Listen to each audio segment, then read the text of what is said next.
అప్పటికే మీరు ఎన్ని స్లాబ్స్ చేసినట్టు పాత 6 స్లాబ్స్ మనకు పాత గవర్నమెంట్ అంత 5 స్లాబ్స్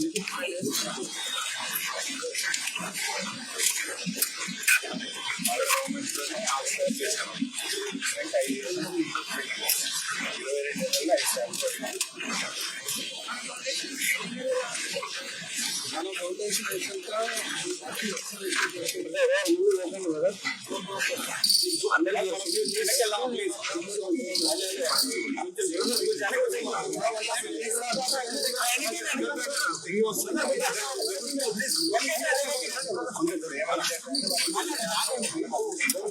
పడింది. పిల్లర్స్ అయితే 6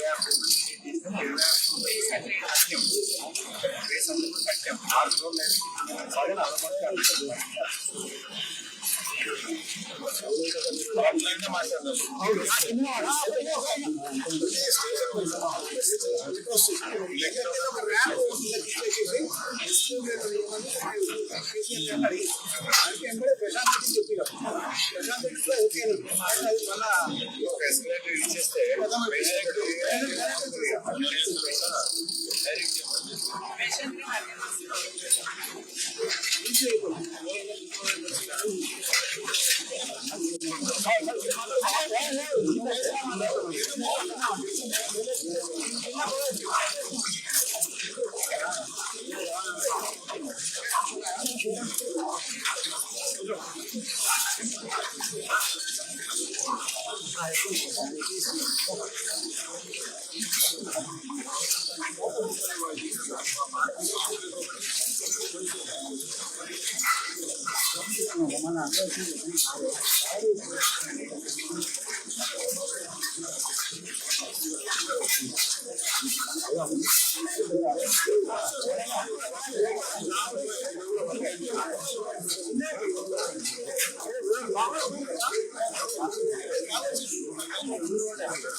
తెలంగాణ తొలి ముఖ్యమంత్రి కేసీఆర్ గారి నాయకత్వంలో కరోనా తర్వాత 100 ఏళ్ల ముందు చూపుతో హైదరాబాద్ నలుదిక్కుల 4 సూపర్ స్పెషాలిటీ ఆసుపత్రులు నిర్మించాలని ఆనాడు కేసీఆర్ గారి ప్రభుత్వం నిర్ణయించింది. దాంట్లో భాగంగా ఎల్బీ నగర్ లో 1000 పడకల ఆసుపత్రి, మల్కాజ్గిరిలో 1000 పడకల ఆసుపత్రి, ఎర్రగడ్డలో 1000 పడకల ఆసుపత్రి, నిమ్స్ 2000 పడకల ఆసుపత్రి కొత్తగా నిర్మించాలని, తద్వారా హైదరాబాద్ నగరంలో 5000 పడకల సూపర్ స్పెషాలిటీ ఆసుపత్రులు నిర్మించాలని మరో 100 ఏళ్ల ముందు చూపుతూ ఆనాడు కేసీఆర్ గారు నిర్ణయం తీసుకున్నారు.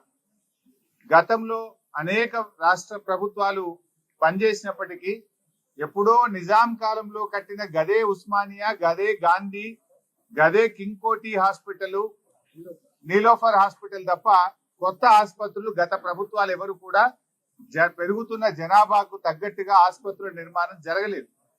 కానీ కరోనా వచ్చిన తర్వాత కేసీఆర్ గారు రాష్ట్ర ప్రజల ఆరోగ్యం, పేదల ఆరోగ్యాన్ని దృష్టిలో పెట్టుకొని ఇలా పేదలు కార్పొరేట్ ప్రైవేట్ ఆసుపత్రులకు వెళ్లి అప్పుల పాలవుతున్నారు, వారికి సరి అయిన వైద్యం అందడం లేదని, ఈ కొత్తగా వస్తున్న రోగాలను పేదల ఆరోగ్యాన్ని దృష్టిలో పెట్టుకొని పేదలకు ప్రభుత్వ రంగంలో కార్పొరేట్ సేవలు అందించాలి, సూపర్ స్పెషాలిటీ వైద్య సేవలు అందించాలని ఈ 4 టిమ్స్ ఆసుపత్రిని వరంగల్లో 2000 పడకల హెల్త్ సిటీని కేసీఆర్ గారు ప్రభుత్వం ప్రారంభించారు. దీనికి అవసరమైన అన్ని నిధులు కూడా కేటాయించారు. దానికి డబ్బులకు కూడా ఇబ్బంది లేకుండా నిధుల సమీకరణ కూడా కేసీఆర్ ప్రభుత్వమే చేసింది.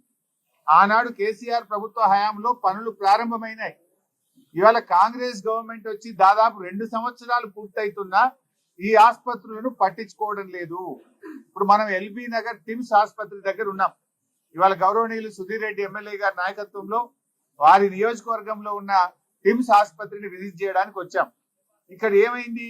ఆనాడు భూసేకరణ చేసింది కేసీఆర్ ప్రభుత్వం, టెండర్లు పిలిచింది కేసీఆర్ ప్రభుత్వం, డిజైన్లు పూర్తి చేసింది కేసీఆర్ ప్రభుత్వం, నిధులు సమీకరించింది కేసీఆర్ ప్రభుత్వం. ఆ రోజు సెల్లార్ తోని మొదలుకొని 6 అంతస్తుల వరకు భవన నిర్మాణాన్ని పూర్తి చేసింది కేసీఆర్ ప్రభుత్వం. మరి 2 ఏళ్ల కాంగ్రెస్ ప్రభుత్వం ఏం చేసిందయ్యా అంటే ఒక 5 ఫ్లోర్లు మాత్రమే వేశారు. ఇంకా పూర్తి కాలే. ఫ్లోర్లు వేయడం, స్లాబులు వేయడం కూడా పూర్తి కాలేదు. నిజంగా బీఆర్ఎస్ ప్రభుత్వమే ఉండుంటే ఇప్పటికే ఏడాది కిందనే ఈ ఆసుపత్రి ప్రారంభమై ప్రజలకు సేవలు అందించేది. రేవంత్ రెడ్డికి ఎక్కడ కేసీఆర్ కు పేరు వస్తుందో, ఎక్కడ బీఆర్ఎస్ ప్రభుత్వాన్ని ప్రజలు గుర్తు చేసుకుంటారో అని కావాలనే ఈ ఆసుపత్రి యొక్క నిర్మాణాన్ని స్లో చేస్తా ఉన్నారు. అంటే ముందు చూపు లేని మందబుద్ధి కలిగిన నాయకులు వీళ్ళకి ఎంతసేపు రాజకీయమే తప్ప ప్రజలంటే పట్టదు, పేద ప్రజల వైద్యం పట్టదు. ఎందుకు 2 సంవత్సరాల నుంచి టిమ్స్ ఆసుపత్రి పూర్తి కాలేదు, ఎందుకు పనులు ఆలస్యం అవుతున్నాయని నేను ప్రభుత్వాన్ని అడుగుతా ఉన్నా. ఇలా ఏం కారణం చేత ఆగినాయి? మీకు డబ్బులకు ఇబ్బంది లేదు, ఏజెన్సీ ఫైనల్ అయిపోయింది, అన్ని రకాలుగా డిజైన్స్ తో సహా రెడీ చేస్తే ఎందుకు కావాలని పనులు ఆలస్యం చేస్తున్నారు? 2 ఏళ్ళైంది మీ గవర్నమెంట్ వచ్చి, కొత్తది మీరు చేసింది ఏమి లేదు. ఉన్న పనులు ఎందుకు ఆపుతా ఉన్నారు? ఇలా వైద్యం మొత్తం కూడా పేదలకు అందరి పరిస్థితి ఏర్పడ్డది. ఇలా ఈ టిమ్స్ ఆసుపత్రులను ఆనాడు అసెంబ్లీలో ప్రత్యేకంగా ఒక చట్టాన్ని కూడా తెచ్చాం.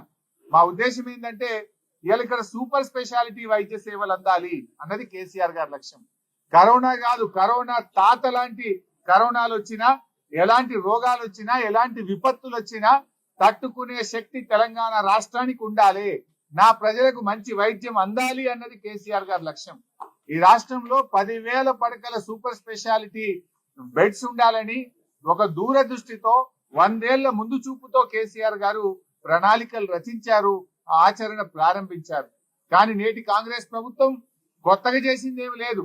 ఉన్న పనులను కూడా ఈ రోజు ఆపే ప్రయత్నం చేస్తా ఉన్నారు.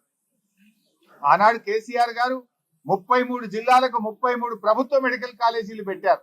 33 ప్రభుత్వ మెడికల్ కాలేజీలు పెట్టి ప్రజలకు ఆ జిల్లాలోనే వైద్యం అందాలి, విద్య రావాలి, డాక్టర్ల సంఖ్య పెరగాలి, పేదలకు వైద్యం అందుబాటులోకి రావాలన్నది కేసీఆర్ గారి కళ. ఆనాడు గత ప్రభుత్వాలు మొత్తం కలిపి తెలంగాణలో 2850 మెడికల్ సీట్లుంటే 10 ఏళ్ల కేసీఆర్ గారి హయాంలో 10,000 MBBS సీట్లను పెంచడం జరిగింది. ఆ రకంగా చేశాం. ఇలా బాధ కలిగేది ఏంటంటే మహేశ్వరం నియోజకవర్గం, మా సవితక్క నియోజకవర్గం మహేశ్వరంలో ఆనాడు రంగారెడ్డి జిల్లా మెడికల్ కాలేజ్ శాంక్షన్ చేయడం జరిగింది.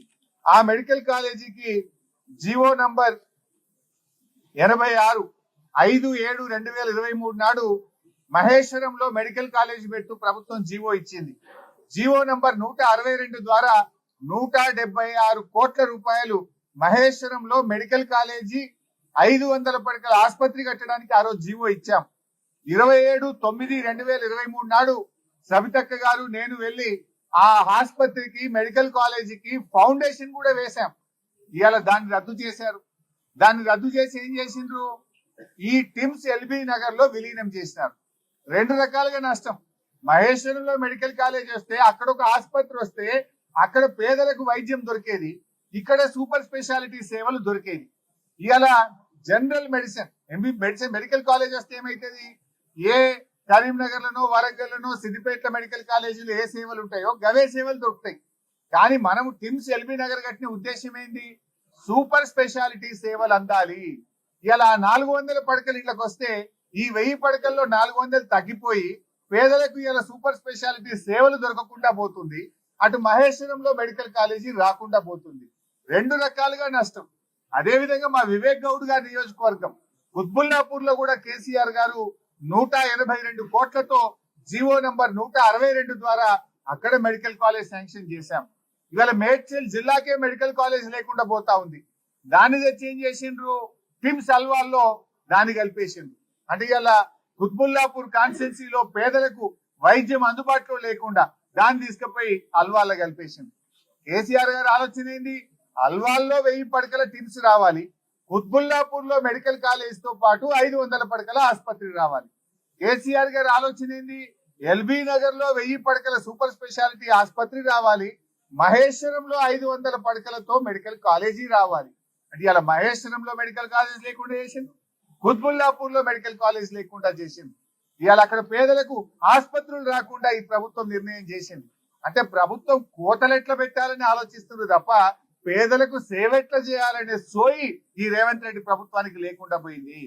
ఇవాళ మీ తప్పుడు చర్యల వల్ల మహేశ్వరం ప్రజలకు, కుత్బుల్లాపూర్ ప్రజలకు ఇవాళ తీవ్రమైన నష్టం జరుగుతా ఉంది.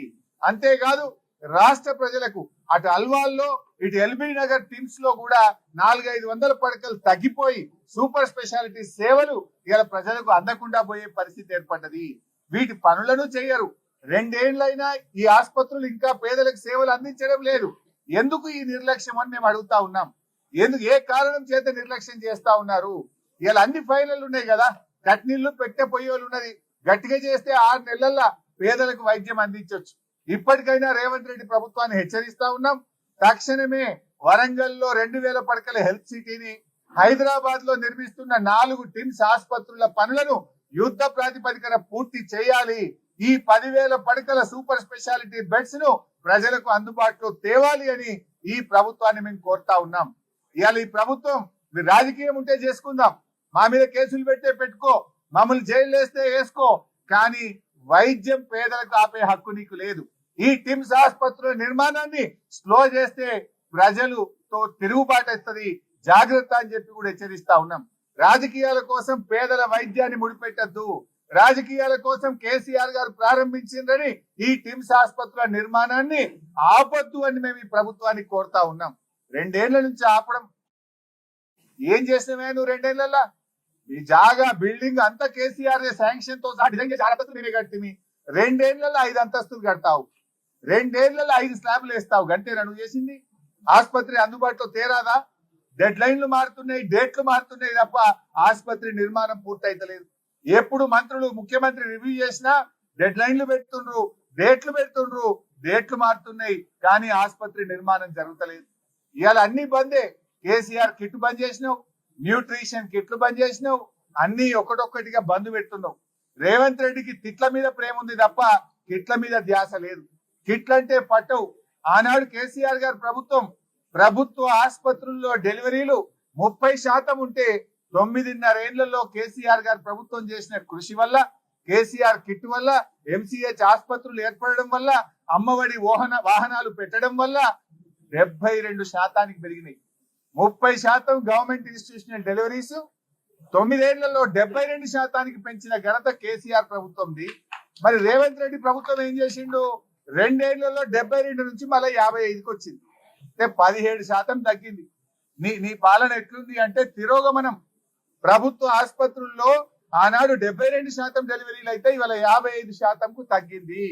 పేదలకు వైద్యములో తిరోగమనం, ప్రభుత్వ విద్యలో తిరోగమనం, ఇవాళ జిఎస్టి వృద్ధిలో తిరోగమనం, ఇవాళ రియల్ ఎస్టేట్ వ్యాపారంలో తిరోగమనం. ఏంది రాష్ట్రమే వెనుక్కుపోతుంది నీ పాలనలో. ఇవాళ ప్రభుత్వ విద్య రేవంత్ రెడ్డి హయాంలో పోయిన సంవత్సరం నుంచి ఈ సంవత్సరానికి 47,000 మంది పిల్లలు ప్రభుత్వ పాఠశాలల్లో తగ్గారు. డెలివరీలు ఏమో 72 నుంచి 55కు తగ్గింది. ప్రభుత్వ పాఠశాలల్లో పిల్లలు 47,000 మంది గత సంవత్సరం నుంచి ఈ సంవత్సరానికి చూస్తే తగ్గారు. జిఎస్టి చూస్తే పోయిన సెప్టెంబర్ కు ఈ సంవత్సరం సెప్టెంబర్ కు చూస్తే 5% మైనస్ లకు పోయింది జిఎస్టి. కేసీఆర్ గారి హయాంలో ఎప్పుడు 16% పెరిగితే రేవంత్ గారి హయాంలో 5% జిఎస్టి తగ్గింది. రియల్ ఎస్టేట్ అయితే కుప్పగూలింది, రాష్ట్ర ప్రభుత్వ ఆదాయం తగ్గింది. ఇలా నువ్వు సిగ్గుపడాలి, ఆత్మ విమర్శ చేసుకోవాలి. ఈ రాష్ట్రం అద్భుతంగా 10 ఏళ్లలో దేశానికి దిక్సూచిగా కేసీఆర్ నిలబెడితే నీ పాలనలో రాష్ట్రం తిరోగమనం పట్టింది. ఇవాళ అదే విధంగా బస్తీ దవాఖాన్లు కేసీఆర్ గారి హయాంలో 450 బస్తీ దవాఖాన్లు పెట్టాం. కేంద్ర ప్రభుత్వం 15వ ఆర్థిక సంఘం బస్తీ దవాఖాన్లను చూసి మెచ్చుకున్నది, తెలంగాణను చూసి దేశాన్ని నేర్చుకోమన్నది. దేశం మొత్తం బస్తీ దవాఖాన్లు పెట్టమని చెప్పింది 15వ ఆర్థిక సంఘం. రేవంత్ రెడ్డి పుణ్యమాని ఇలా బస్తీ దవాఖాన్లో పనిచేసే డాక్టర్లకు, స్టాఫ్ నర్సులకు, అక్కడ ఉండే 4th క్లాస్ ఎంప్లాయీస్ కు 6 నెలల నుంచి జీతాలే లేవు. 6 నెలలు జీతాలు ఇవ్వవా? 1వ తారీఖు ఇస్తా, 1వ తారీఖు ఇస్తా అంటావు. ఎందుకు ఇస్తలేవు అంటే బస్తీ దవాఖాన్లో పనిచేసే డాక్టర్లందరూ కూడా ఉద్యోగాలు ఇడిచిపెట్టి పోవాలి, బస్తీ దవాఖాన్లు మూతపడాలి. కేసీఆర్ గారు బస్తీ దవాఖాన్లు పెట్టింది కనుక ఈ బస్తీ దవాఖాన్లు నడవద్దు, పేదలకు వైద్యం దొరకద్దు అనుకుంటున్నావా? హైదరాబాద్ నగరంలోనే 350 బస్తీ దవాఖాన్లు పెట్టిండు కేసీఆర్. ఇలా జూబ్లీ హిల్స్ ప్రజలకు బస్తీలలో ఏం చెప్తున్నా ఆయన? బస్తీ దవాఖాన్లలో డాక్టర్లకు, స్టాఫ్ నర్స్ కు 6 నెలల నుంచి జీతాలు ఇవ్వలే. గతంలో 108 రకాల మందులు బస్తీ దవాఖాన్లలో దొరికితే ఇలా 40 రకాల మందులు కూడా బస్తీ దవాఖాన్లలో దొరకలేవు. మందులు లేకుండా చేసినా, డాక్టర్లు లేకుండా చేసినా, డాక్టర్లకు జీతాలు ఇవ్వలేదు. ఇదేనా నువ్వు చేసింది? నువ్వు కొత్తగా ఇంకిన్ని బస్తీ దవాఖాన్లు పెట్టాలి కానీ ఉన్న బస్తీ దవాఖాన్లను ఇలా రేవంత్ రెడ్డి గారు ఊడగొట్టే ప్రయత్నం చేస్తుండు. ఇలా ఆరోగ్యశ్రీ నేను 10 లక్షలకు పెంచినట్టు ఏం చేసినాడు ఆయన? ఇలా ప్రైవేట్ ఆసుపత్రులలో మేము ఆరోగ్యశ్రీ కింద వైద్యం ఇయ్యము, ఆసుపత్రులు బంద్ చేస్తాము అంటున్నారు. నీ పుణ్యం ఎట్లుందంటే కాలేజీలు బంద్ చేస్తామని ఇలా ప్రైవేట్ కాలేజీలోళ్ళు చెప్తున్నారు, ఆసుపత్రులు బంద్ చేస్తామని ప్రైవేట్ ఆసుపత్రులు చెప్తున్నారు. నీ పాలన గట్లున్నది. ఆరోగ్యశ్రీ ఇలా 1400 కోట్ల బకాయిలు పడ్డాయి. ఆరోగ్యశ్రీకి కేసీఆర్ గారు ప్రభుత్వం ఉండగా ఎప్పటికప్పుడు నిధులు ఇచ్చాం, మంచి వైద్యం అందించాం. కేసీఆర్ గారి హయాంలో ఆరోగ్యశ్రీ కింద 8,000 కోట్ల రూపాయల డబ్బులు ఇచ్చాం. సీఎం రిలీఫ్ ఫండ్ కింద 3,000 కోట్లు ఇచ్చాం. పేదల వైద్యం కోసం ఆరోగ్యశ్రీ సిఎంఆర్ఎఫ్ కింద 11,000 కోట్ల రూపాయలు కేసీఆర్ గారి ప్రభుత్వం ఖర్చు పెట్టింది. నువ్వు వచ్చినాక 1,400 కోట్లు ఆరోగ్యశ్రీ కింద బకాయి పడ్డాయి. ఇవాళ పేదలకు ప్రైవేట్ ఆసుపత్రుల్లో ఆరోగ్యశ్రీ సేవలు నిలిచిపోయినాయి. సిగ్గుపడాలి నువ్వు. ఇప్పటికైనా ఆరోగ్యశ్రీ నిధులు విడుదల చేయి, పేదలకు వైద్యం అందేటట్టు తక్షణమే చర్యలు తీసుకోవాలని చెప్పి ప్రభుత్వాన్ని మేము డిమాండ్ చేస్తా ఉన్నాం. కంటి వెలుగు ప్రతి సంవత్సరం వృద్ధ మహిళలకు, గ్రామీణ ప్రాంతాల్లో ఉండే పేదలకు, బస్తీల్లో ఉండే ప్రజలకు ఉచితంగా బస్తీలోనే కంటి పరీక్ష చేసి కళ్ళద్దాలిచ్చిన ప్రభుత్వం కేసీఆర్ ప్రభుత్వం. 2 సార్లు మేము కంటి వెలుగు చేశాం. మరి ఎందుకు కంటి వెలుగు బంద్ పెట్టినావు? కంటి వెలుగు అంటే కేసీఆర్ యాదికొస్తాడని నీకు భయం అవుతుందా? కంటి వెలుగు అనగానే వృద్ధులకు కేసీఆర్ కళ్ళల్లో కనబడతాడని నీకు భయం అవుతుందా? వెంటనే రాజకీయాలు పక్కన పెట్టు, కంటి వెలుగు కార్యక్రమాన్ని యథావిధిగా కొనసాగించాలని చెప్పి కూడా మేము ఈరోజు డిమాండ్ చేస్తా ఉన్నాం. అదే విధంగా ఈ అల్వాల్ గాని, ఎల్బీ నగర్ ఆసుపత్రులను యథావిధిగా 1000 బెడెడ్ సూపర్ స్పెషాలిటీ ఆసుపత్రులు కట్టండి. మహేశ్వరంలో, కుత్బుల్లాపూర్ లో మెడికల్ కాలేజీని యథావిధిగా కొనసాగించి ఆ ప్రాంత ప్రజలకు వైద్య సేవలు, విద్య అందే విధంగా ప్రభుత్వం చర్యలు తీసుకోవాలని డిమాండ్ చేస్తున్నాం. అప్పుడు ఆ రోజు మేము ఆలోచించింది ఏంటంటే ఈ 4 సూపర్ స్పెషాలిటీ ఆసుపత్రుల్లో సూపర్ స్పెషాలిటీ పీజీ సీట్స్ ప్రారంభించాలనుకున్నాం. ఎల్బీ నగర్ లో 96 సీట్లు, అల్వాల్లో 96 పీజీ సూపర్ స్పెషాలిటీ సీట్లు, సనత్ నగర్ లో 96 సూపర్ స్పెషాలిటీ పీజీ సీట్లు, నిమ్స్ లో 200 పీజీ సూపర్ స్పెషాలిటీ సీట్లు పెట్టాలనుకున్నాం. ఇప్పుడు మెడికల్ కాలేజ్ దీంట్లో కలిపితే పీజీ సూపర్ స్పెషాలిటీ సీట్లు లేకుండా పోతాయి. ఇక్కడ ఎందుకంటే మనం ఎంబీబీఎస్ డాక్టర్లను తయారు చేయడం ముఖ్యం కాదు, వారితో పాటు పీజీ సూపర్ స్పెషాలిటీ డాక్టర్లను కూడా తయారు చేయాల్సిన అవసరం ఉంది. కేసీఆర్ గారు 100 ఏళ్ల ముందుకు ఆలోచించారు. ఇవాళ డాక్టర్ల ఉత్పత్తిలో తెలంగాణ నంబర్ 1 అయిందన్నా, ధాన్యం ఉత్పత్తిలో తెలంగాణ నంబర్ 1 అయిందన్నా కేసీఆర్ గారి ముందు చూపుతో సాధ్యమైంది. ఆయన ఎంతో దూరదృష్టితో పోరాడి తెచ్చిన తెలంగాణను దేశంలోనే ఇవాళ అగ్రగామిగా నిలిపినటువంటి ప్రభుత్వం కేసీఆర్ గారి ప్రభుత్వం. మీకేమో బుద్ధి మందగించింది, మీకు ఆలోచన లేదు. మీ ఆలోచన ఎంతసేపు కేసీఆర్ గారు స్టార్ట్ చేసిన పనులు ఆపాలి, దవాఖాన్లు ఆపాలి, కేసీఆర్ కిట్ ఆపాలి, న్యూట్రిషన్ కిట్ ఆపాలి, బతుకమ్మ చీరలు ఆపాలి, కంటి వెలుగు ఆపాలి, అన్ని మంచి పనులను ఆపడమే తప్ప ఒక్క కొత్త పని చేసింది లేదు, మంచిగా చేసిన ఆలోచన అంతకంటే లేదు. చివరగా ఇలా మా ఉద్దేశం, ఈ ఆసుపత్రులను యుద్ధ ప్రాతిపదికన పూర్తి చేయండి.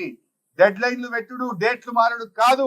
6 నెలల్లోగా ఈ 4 టిమ్స్ ఆసుపత్రులు, వరంగల్ హెల్త్ సిటీ పేదలకు వైద్యం అందించే విధంగా ప్రభుత్వం తక్షణమే చర్యలు తీసుకోవాలని చెప్పి రేవంత్ రెడ్డి ప్రభుత్వాన్ని డిమాండ్ చేస్తున్నాం. ఒకవేళ మీరు ఇదే రకంగా మరి ఆలస్యం చేస్తే పెద్ద ఎత్తున ప్రజా ఉద్యమానికి బీఆర్ఎస్ పార్టీ శ్రీకారం చుడుతుందని హెచ్చరిస్తూ జై తెలంగాణ.